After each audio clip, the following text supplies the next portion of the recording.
তো বন্ধুরা, এখন আমরা আছি হচ্ছে মানালি থেকে ঠিক 100 কিলোমিটার দূরে একটা পেট্রোল পাম্পের এখানে দাঁড়িয়ে রয়েছি। এখানে গাড়ি ডিজেল ভরছে, গভর্নমেন্টের পেট্রোল পাম্প। পাশ দিয়ে বয়ে যাচ্ছে বিয়াস নদী। তো আশেপাশে পাহাড়গুলো দেখো, চারিদিকে পাহাড়ে ঘেরা। জায়গাটা অসাধারণ লাগছে। আর একা বেরোনো একটা সুবিধা কী বলতো, তুমি তোমার মতো যখন তখন তোমার ইচ্ছা হলে তুমি এখানে নেমে পড়বে, তুমি নেমে পড়তে পারবে, তুমি যেখানে সেখানে যেতে পারবে।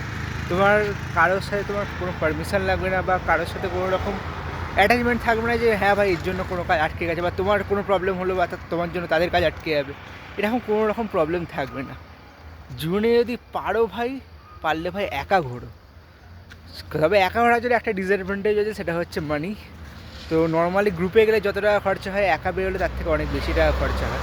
এটা নর্মালি আমার মতামত। বিশেষ করে ফুড, তারপর থাকার জায়গা, এগুলোতে একটু প্রবলেম হয়।